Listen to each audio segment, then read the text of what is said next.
as crianças também lembraram que Jesus morreu por elas. Por mais que tenha a parte podemos dizer assim, divertida, tem também a parte de que nós lembramos que Jesus ele é realmente o Cordeiro, aquele que foi morto, aquele que sofreu e aquele que fez tudo isso por amor de nós. É por isso que a gente está aqui, é por isso que a gente quer sempre lembrar que ele falou, façam isso, lembrem de mim, mostre ao mundo, né, que a gente possa fazer isso realmente, mostrar a Deus quem é o verdadeiro, mostrar às pessoas quem é o verdadeiro Cordeiro. Amém.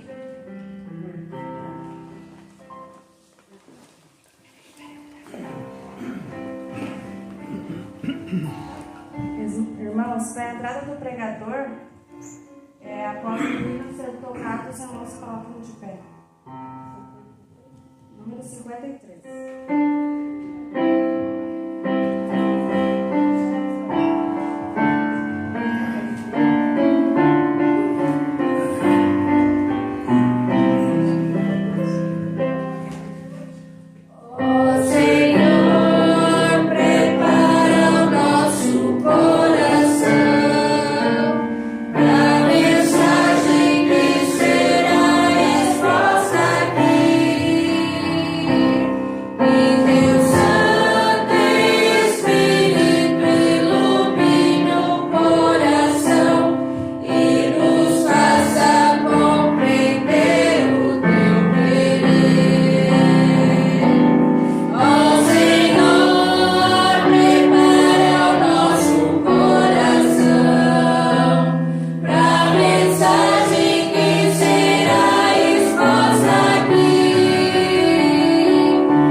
Silenciosa.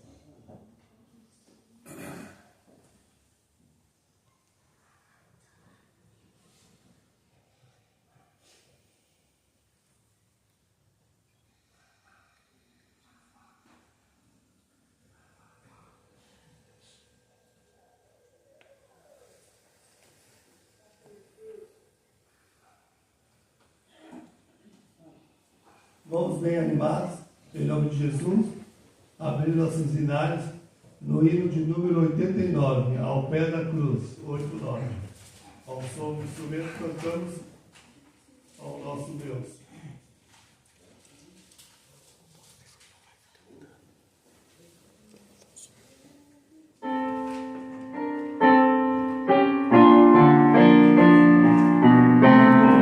Oh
palavra de Deus para a base da oração e também do sermão exposto nessa manhã. Se encontra no Evangelho segundo Lucas, capítulo 23, verso 4. E nos diz assim a palavra de Deus. E disse Pilatos aos principais dos sacerdotes e à multidão: não acho culpa alguma neste homem. Amém? Amém. Nossos pensamentos voltados a Deus, nos dobramos os joelhos, ajoelhamos para uma oração. Convido o irmão Valério que nos visite para conosco.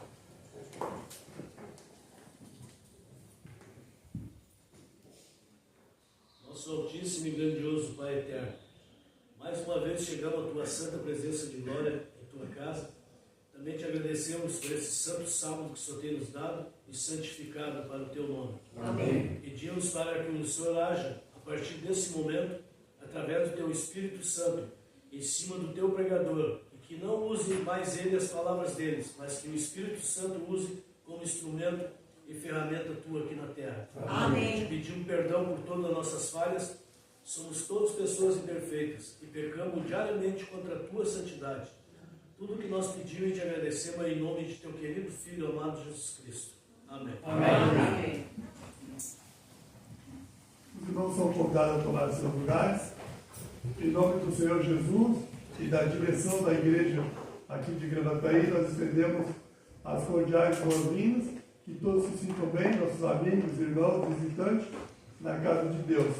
E que se cumpra a promessa de Deus feita em sua palavra, que uma vez ela semeada não voltará para ele vazia, mas antes fará o que lhe apraz. Amém? Amém. Nós temos o título dessa pregação, dessa manhã, como não acho culpa alguma neste homem, não acho nele crime algum. Essas frases, esse pensamento, diz respeito ao julgamento que ocorreu há quase 2000 anos atrás, quando Cristo esteve diante de Pôncio Pilatos, governador e tetrarca da Galiléia. Diz assim: e disse Pilatos aos principais sacerdotes e à multidão: não acho culpa alguma deste homem. Isso está no verso 4 de Lucas 23. Agora no verso 14 e 15, Pilatos chega à mesma conclusão que Jesus é inocente. Diz assim: disse-lhes: havendo apresentado este homem como pervertedor do povo, e eis que examinando na vossa presença nenhuma culpa das de que eu acusais acho deste homem, nem mesmo Herodes, porque a ele vos remeti, e eis que não tem feito coisa alguma digna de morte. Pilatos, na noite de quinta-feira, na madrugada de sexta-feira, mandou Jesus para ser também julgado, entrevistado, inquirido, feito um inquérito para Herodes. Pilatos não se dava com Herodes, eles estavam em inimizade, e ele usou dessa atitude como meio de reatar os laços de amizade entre Pilatos e Herodes. E Pilatos já havia declarado que Jesus era inocente, e agora Herodes remete Jesus novamente para Pilatos, dizendo que Jesus também era inocente. E agora João, saindo de Lucas, João, o outro evangelista, no verso 38 do capítulo 18, diz assim: disse-lhe Pilatos que era verdade, e dizendo isso tornou a ir ter com os judeus, e disse-lhes: não acho nele crime algum.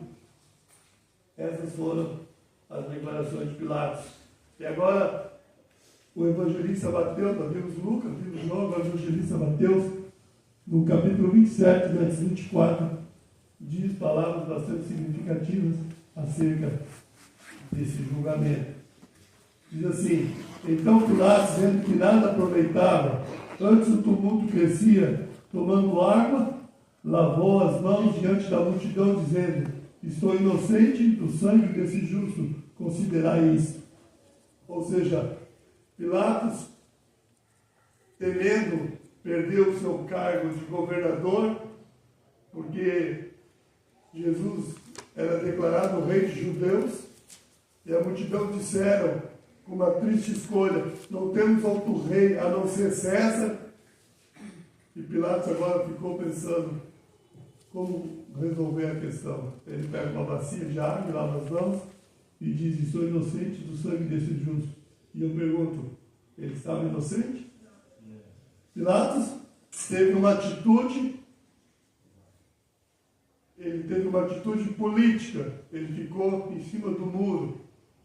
Pilatos, ele teve um momento de vacilo, e nós devemos fazer o que é certo, porque é certo.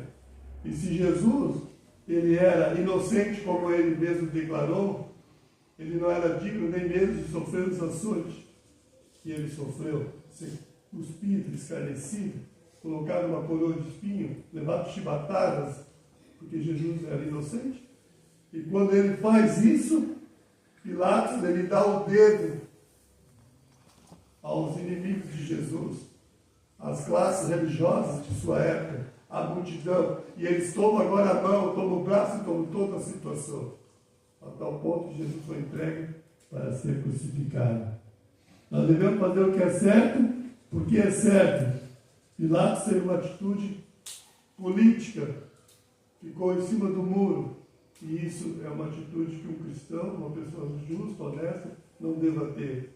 No livro Morrer por Israel, Flávio Alcaraz Gomes, ele escreveu no seu livro que na guerra dos 7 dias que Israel teve com o povo do Egito, havia momentos de batalha que Israel, aparentemente no fronte, estava sendo um tanto abatido, derrotado, e da pouquinho no outro fronte Israel estava vencendo. Havia um povo nômade que vivia numa região, numa aldeia. E quando Israel vencia, eles erguiam a bandeira de Israel. Quando Israel aparentemente estava perdendo, eles o quê? Erguiam a bandeira do inimigo de Israel. E Israel então foi lá e aniquilou todos. Porque ficar em cima do muro, ter uma atitude política, não tomar uma posição, é estar ao lado de quem? Do inimigo. Não é estar ao lado do inimigo. Agora, João 14:30, as palavras de Jesus são bastante significativas dentro desse assunto pertinente que estamos falando nessa manhã. Diz assim, já não falarei muito convosco, porque se aproxima o príncipe deste mundo, e nada tem em mim. E João agora no verso 46 do capítulo 8 diz assim, quem dentre vós me convence de pecado, se eu vos digo a verdade, porque não credes? Jesus, ele podia dizer, sem ser contestado, eu faço sempre a vontade do meu Pai, eu faço sempre o que lhe apraz. Jesus podia dizer, sem ser contestado, quem dentre vós me convence de pecado? Se falarmos isso, nós mortais, pecadores, é presunção. Mas Jesus era o quê? A real realidade. Em Jesus não se achou 33 anos de obediência e um dia de desobediência. Em Cristo Jesus não se achou 33 anos de obediência e 1 hora de desobediência. Em Cristo Jesus não se achou 33 anos de obediência e um pensamento apenas pecaminoso. Isso aconteceu em Jesus? Não. Jesus foi obediente, diz a palavra de Deus, obediente até a morte, morte de cruz. Agora, por que Jesus morreu? A palavra de Deus diz, o salário do pecado é a morte. A alma que pecar, essa morrerá. E por que Jesus morreu? Jesus morreu porque ele veio como Pai e representante da humanidade. E ele venceu a Satanás na mesma natureza sobre a qual Satanás obteve vitória lá no paraíso. A natureza incorruptível e impecaminosa de Adão, antes da queda, Jesus é chamado segundo Adão. Jesus morreu porque ele veio como Pai representante da humanidade. E a humanidade é pecadora. E ele fez uma substituição, fez uma permuta, fez uma troca. Agora, veja que interessante. Pilatos pergunta para a multidão enfurecida: quem quereis que vos solte? O que o povo gritou? A multidão? A multidão gritou: Barrabás, Barrabás, Barrabás. E Barrabás agora ele sai livre, porque o inocente toma sua cruz. Barrabás era ladrão, salteador e homicida. E a cruz que Jesus carregou não era a sua cruz, era a cruz de Jesus? Não, era a cruz de Barrabás. Para os pecados de Barrabás, para as dimensões de Barrabás. E Barrabás aqui, ele representa a humanidade. Nós é que deveríamos de estar naquela cruz, nós é que merecíamos a morte eterna. Cada tamanho daquela cruz, cada centímetro, cada polegada, cada milímetro, tinha as dimensões de teus pecados, de você que está aqui nessa manhã. E Jesus toma a cruz de Barrabás, e Barrabás ele sai livre. Veja que interessante, Jesus ele é crucificado entre duas cruzes, no meio, ao centro. E Jesus morre como o mais vil pecador, porque a morte de cruz era para os mais vis pecadores, para os piores pecadores. E Jesus morre como o mais vil pecador, por quê? Para que o seu sacrifício pudesse alcançar o filho que estiver mais longe, mais distante. Jesus morre como o mais vil pecador para que o seu sacrifício possa alcançar o mais vil, o pior dos pecadores. E escuta, meu amigo, Deus não te prometeu que nessa vida você não teria dificuldade, mas Ele te prometeu que ainda que você ande pelo vale da sombra da morte, Deus estaria aí e Ele está agora perto de você. Amém? Amém. Outro detalhe interessante, nós encontramos na palavra de Deus, ainda nos evangelhos. Vamos abrir nossas Bíblias. Quem tem Bíblia diz amém? Amém. Vamos abrir nossas Bíblias em Lucas capítulo 23, verso 39, 40 e 41. O irmão que encontrar pode ler para nós. Então um dos malfeitores que estavam pendurado blasfemava dele, dizendo: não és tu o Cristo? Salve a ti mesmo e a nós. Respondendo, porém, o outro repreendia-o, dizendo: nem ao menos pecadores, estando na mesma condenação, e nós, na verdade, com justiça, porque recebemos o que os nossos feitos merecem, mas este nenhum mal fez. Amém. Irmãos, veja que interessante. Jesus foi colocado no centro, entre dois ladrões, um à direita e outro à esquerda. Um dos ladrões, ele começa agora a dizer: se tu és o Cristo, salva a ti mesmo e salva nós, blasfemando de Deus. E o outro ladrão, que a gente diz, o bom ladrão, né? O ladrão da cruz, o bom ladrão. Bom porque ele aceitou e se arrependeu. Ele diz para o colega: não temes a Deus, nem ainda tendo a mesma sentença. Nós, por merecimento, na verdade com justiça, porque recebemos os nossos feitos merecia, mas este nenhum mal fez. Ele reconheceu duas grandes verdades. Ele falou para o seu colega, que estava sob a mesma sentença: nós merecemos, mas esse nenhum mal fez, esse não merece. Ou em outras palavras, nós somos pecadores, nós com justiça. Mas Jesus é santo, justo e perfeito, ele não merece. Nem o mal fez, ele falou isso. E essas duas grandes verdades que ele reconheceu mudaram o destino eterno da sua vida. E interessante também que crer em Senhor Jesus, quando ele andava nas ruas da Palestina, fazendo cura, milagres, grandes feitos, curando os cegos, curando os aleijados, multiplicando os pães e os peixes, ressuscitando mortos, falando lindos sermões. Era fácil crer no Senhor Jesus? Sim, era fácil. Mas esse ladrão aqui, ele reconhece o Senhor Jesus como seu Salvador, como Messias, como Filho de Deus unigênito, em um Cristo crucificado, em um Cristo ensanguentado, em um Cristo que estava sendo, assim, blasfemado pela turba, pelos líderes religiosos, pelos soldados romanos. Era difícil crer num Cristo assim. Até os discípulos tomaram grande decepção quando Jesus foi crucificado. E realmente é natural. Mas esse ladrão reconheceu Cristo, o Cristo crucificado. Mas aquela coroa que Jesus usou na cruz, ele jamais terá que usá-la outra vez. Jamais terá que usá-la outra vez.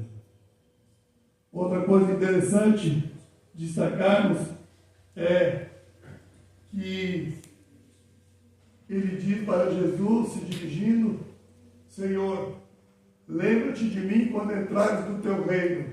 E o que Jesus diz? Na verdade te digo hoje que estarás comigo no paraíso. Jesus lhe assegurou a vida eterna. Jesus lhe assegurou a salvação. Outra coisa interessante é o que diz a palavra de Deus em 2 Coríntios, capítulo 2, verso 5, 18 a 21. Mas veja que interessante também. Quando o Pilatos pergunta para a multidão enfurecida, quem quereis que eu vos solte, eles escolhem a quem? E eles gritam com brado estridente, com brados, poderíamos dizer até mesmo de demônios, Barrabás. Veja que interessante, a multidão, em menos de uma semana, quando Jesus entrou na entrada triunfal de Jerusalém, montado num jumentinho, que era costume dos reis de Israel da época, quando era entronado, o que a multidão gritava? Em menos de uma semana, quando Jesus entrou montado no jumentinho na entrada triunfal de Jerusalém: Hosana ao filho de Davi, Jesus é o nosso rei. Não era isso? Aleluia! Hosana ao filho de Davi, Jesus é o nosso rei. E agora, em menos de uma semana, o que está gritando a multidão? Crucifica.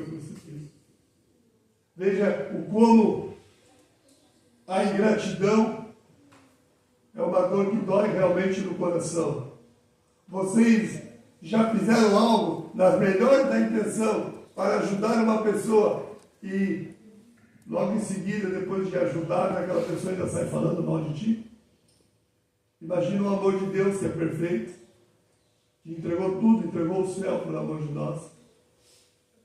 E do que Jesus morreu? Qual foi a causa da morte de Cristo? Ele foi crucificado, mas qual foi a causa da morte? Se fosse fazer uma autópsia lá, diz o desejado de todas as nações que a morte de Cristo foi um infarto. O coração dele se partiu. Porque Jesus morreu de uma forma rápida até, porque a cruz era um instrumento de tortura, não somente de morte, mas de tortura. E levava até mesmo semanas para a pessoa morrer. Teria que agonizar. E Jesus foi crucificado à 3ª hora, às 9 horas da manhã, e à 9ª hora, às 3 da tarde, ele morreu. Como o horário também que era feito o sacrifício do cordeiro. Veja que interessante.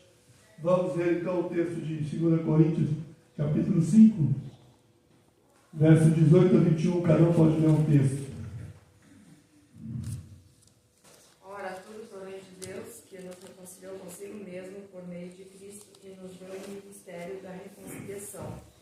Assim, Cristo reconciliando consigo o mundo, não imputando aos homens as suas transgressões, e nos confiou a palavra da reconciliação, de sorte que somos embaixadores em nome de Cristo, como se Deus encontrasse, exortasse por nosso intermédio, em nome de Cristo, pois rogamos que vos reconcilieis com Deus. Aquele que não conheceu o pecado, ele o fez pecado por nós, para que nele fôssemos feitos justiça de Deus. Amém. Nesses 4 versículos que nós consideramos agora, nós encontramos 5 vezes a palavra reconciliação. Reconciliou, reconciliação, reconciliando. E, inclusive, o verso 21, ele é muito maravilhoso. Mostra a troca assombrosa e maravilhosa que Deus fez se cumprir em Cristo Jesus, o seu Filho amado, por nós e através dele. Diz assim: aquele que não conheceu o pecado, Deus o fez pecado por nós, para que nele fôssemos feitos justiça de Deus. Amém? Amém. O sistema sacrificial de Israel ilustra muito bem essa questão que estamos falando. O pecador, ele trazia um cordeirinho de 1 ano de idade. Esse cordeiro deveria ser feito uma expiação pelo sacerdote. Ele deveria ser sem mancha, sem mácula, sem defeito, para que o sacrifício pudesse ser perfeito, simbolizando o sacrifício perfeito que Cristo faria por nós. E agora o pecador se apresentava com o cordeirinho, impunha as mãos sobre o animalzinho e confessava os seus pecados através de uma breve oração, e simbolicamente os seus pecados eram transferidos para aquele animal. E o animal era o quê? Imolado, era sacrificado. O pecador continuava vivendo, porque o animalzinho morria inocente no seu lugar. O pecador continuava vivendo, porque o inocente, o animalzinho, morria em seu lugar. E João Batista, quando pregava o batismo do arrependimento às margens do Jordão, Jesus se aproximou para se cumprir a justiça e ser batizado também. O que João Batista disse? Eis o Cordeiro de Deus que tira o pecado do mundo. Jesus é o Cordeiro de Deus. Jesus é o único meio, a única forma de encontrarmos assim a redenção, a salvação. Não há Paulo, não há João, não há Pedro, não há Maria, não há José, não há Jorge. O que está escrito em Atos 4:12, alguns dos irmãos podem se colocar de pé e ler para mim, Atos 4:12.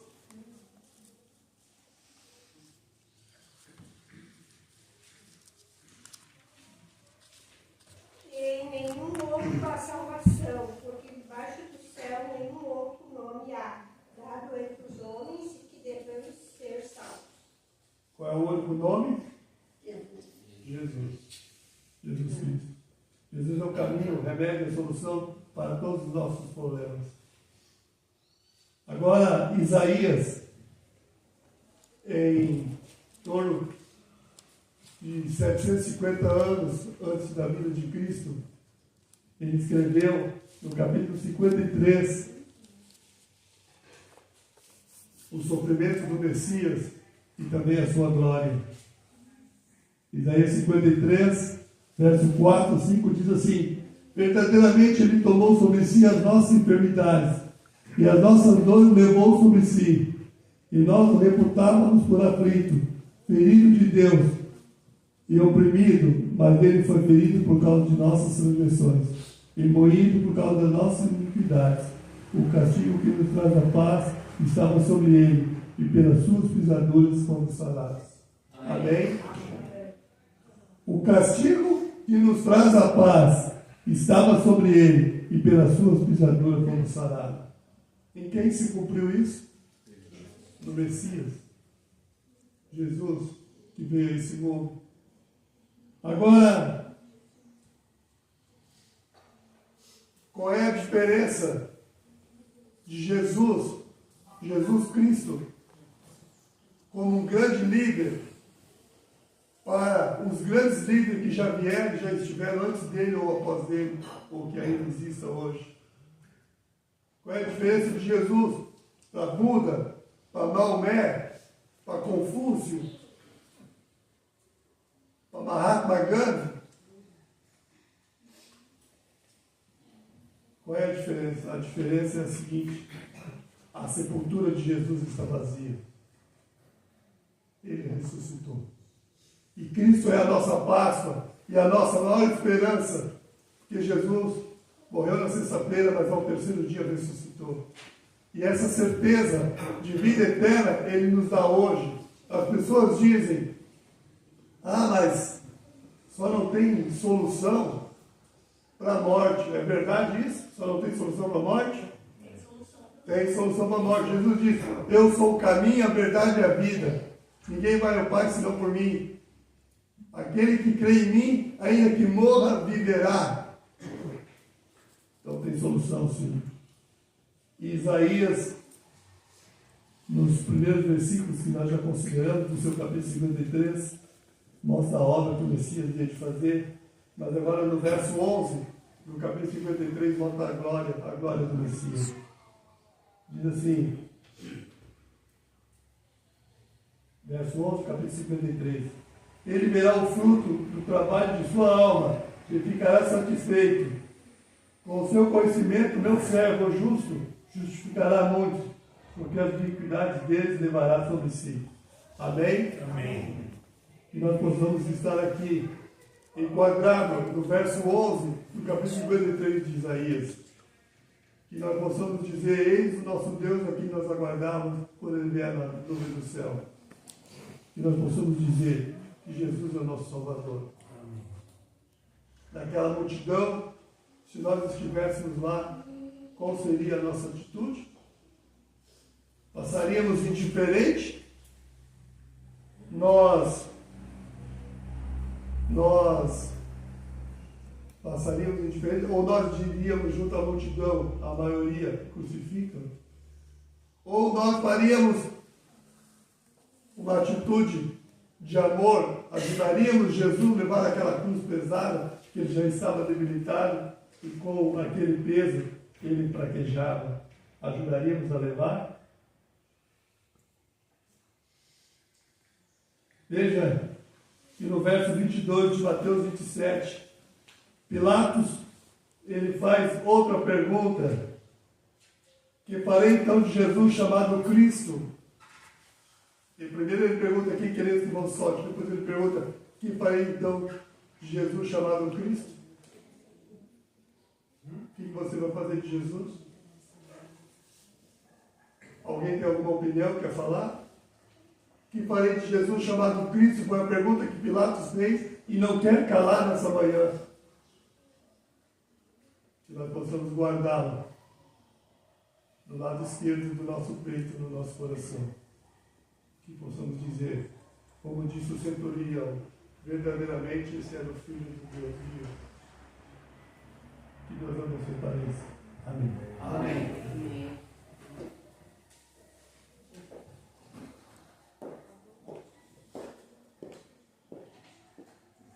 Vamos cantar o hino de número 95. Na cruz morri por ti. 95.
oração final.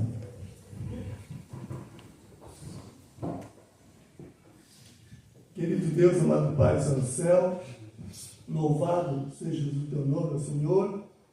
A ti seja dada a honra, a glória e o louvor pelo século dos séculos. Amém. Queremos nesse momento te dizer muito obrigado, Senhor, pela vida, paz e saúde, pelo teu plano da redenção perfeito e por Jesus ser a nossa Páscoa, o nosso Criador, mantenedor e redentor de nossas vidas. Amém. Nós pedimos uma bênção sobre cada um de nós que estamos aqui presentes, na tua igreja de Gravataí, que teu Santo Bom Espírito seja derramado, o Senhor sabe dos nossos sonhos, dos nossos projetos, das nossas solicitudes, tome tuas mãos. Amém. Nos ensina a orar, acrescente nossa fé, dê uma porção dobrada do teu Espírito e de maneira especial também que o teu anjo seja uma realidade nos guardando e protegendo. Amém. Nós te pedimos e agradecemos, entregando esse culto, essa oração e o louvor, em nome de Jesus. Amém. Amém. Atentamos para a conclusão. Que o amor de Deus, a paz do nosso Senhor Jesus e a comunhão do seu Santo Bom Espírito seja conosco hoje e sempre. Amém. Amém. Estamos todos despedidos. Até o próximo encontro.